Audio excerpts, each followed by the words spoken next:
Assalamu alaikum and welcome to another episode of On This Day. Today, on the 4th of July, the Battle of Hattin took place. In this battle, Saladin defeated the Crusaders and it essentially allowed the Muslimin to reclaim Jerusalem. So sit back as we go through one of the most significant battles in Islamic history.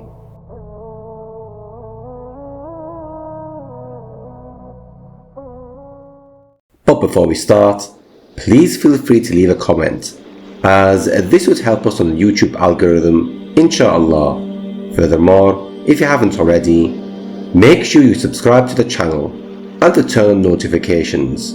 Jazakallahu khairan. First, a little context. In July 1099 Common Era, the Crusaders captured Jerusalem and committed massacres. According to Ibn Athir, 70,000 were killed that night, but ironically the most gruesome accounts came from the Christian sources themselves.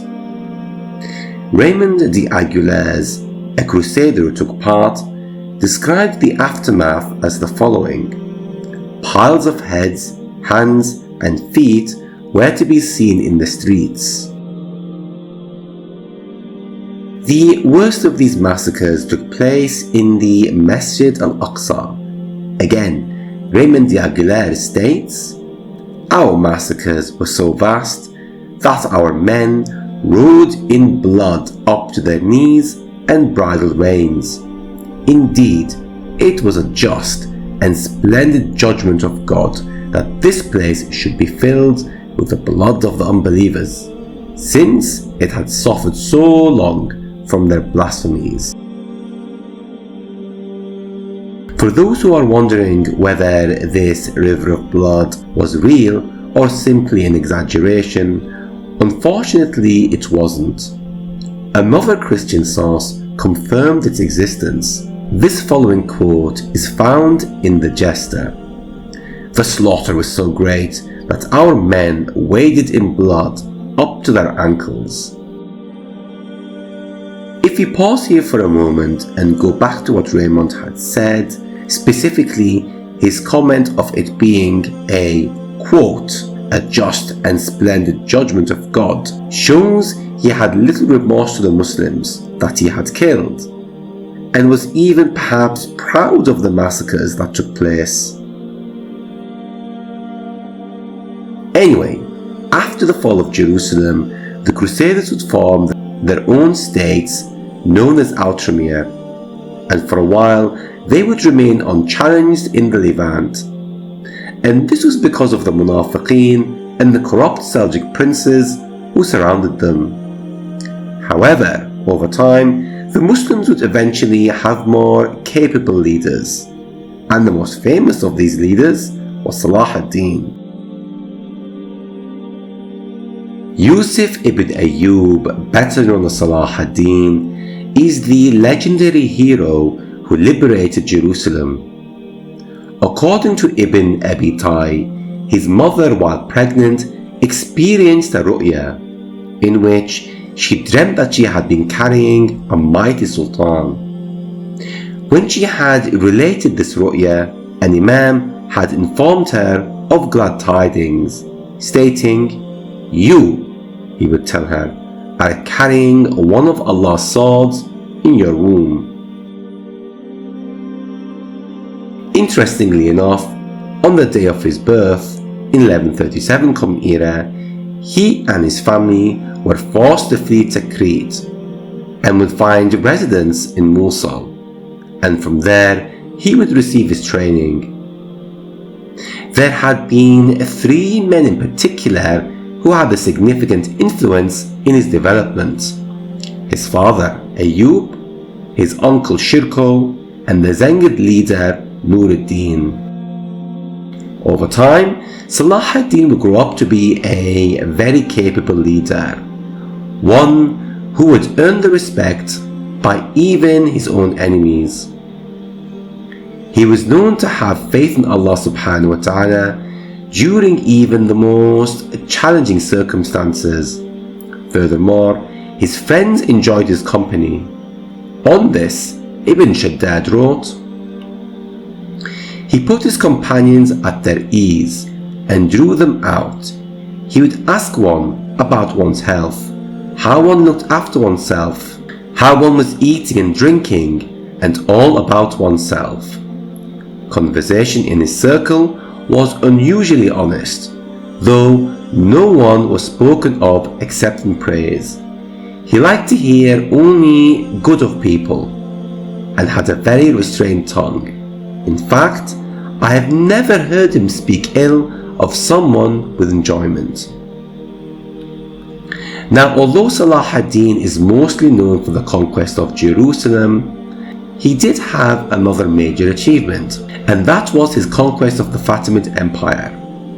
This is something that even the great scholar of Islam, Ibn Taymiyyah, praised him for, noting, "Sunni rulers like Salah ad-Din conquered Egypt, and the word of the Sunnah, which opposed to the Rafidites, became prominent.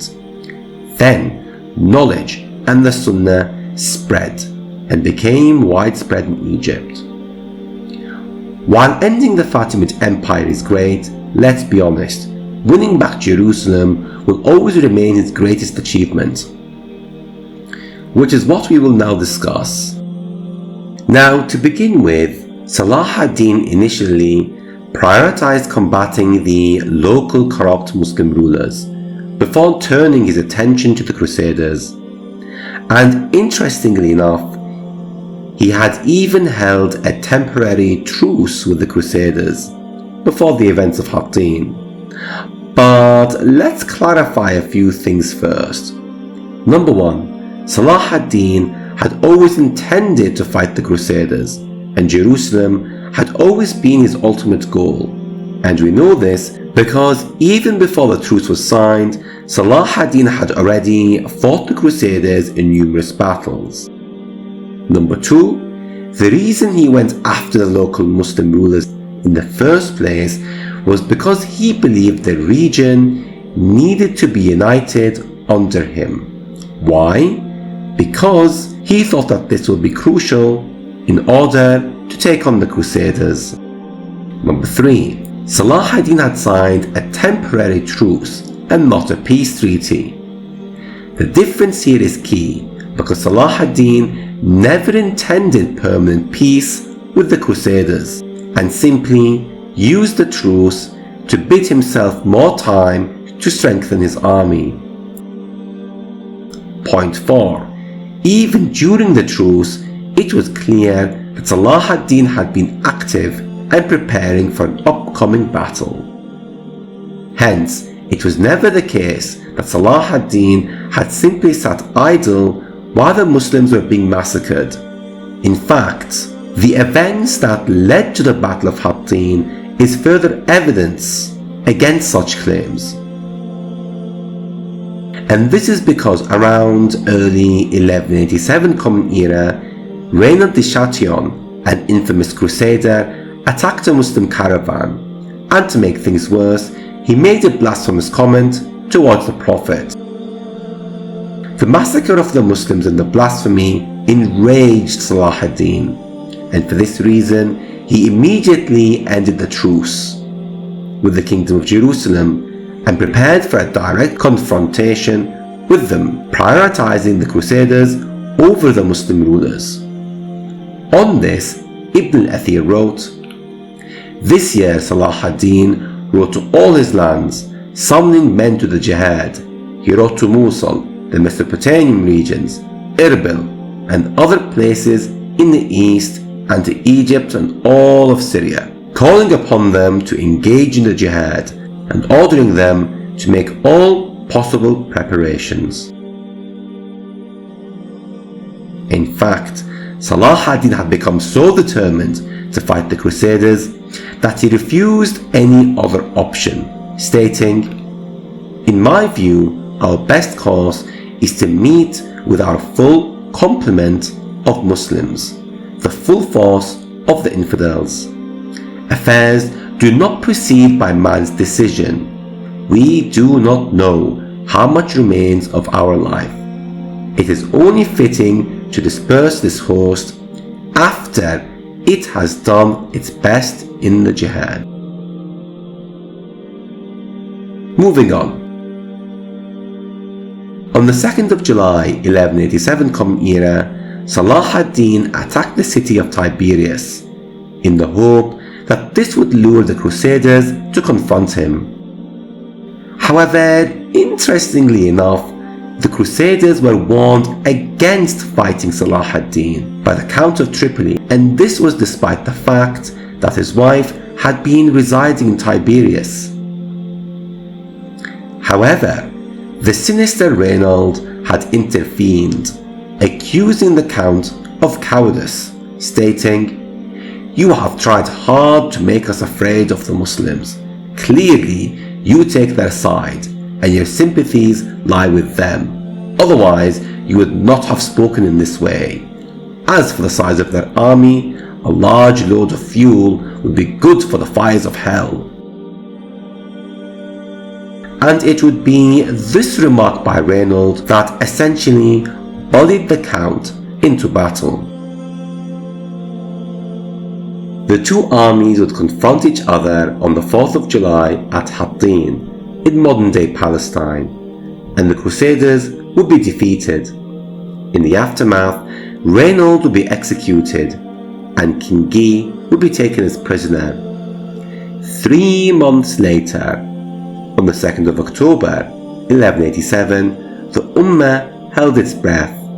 Saladin would march into Jerusalem and finally win back the city after it had been under Crusader occupation for 88 years.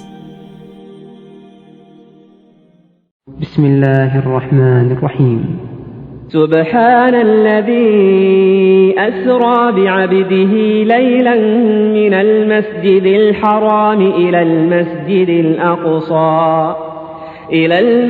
الأقصى الذي باركنا حوله لنريه من آياتنا إنه هو السميع البصير.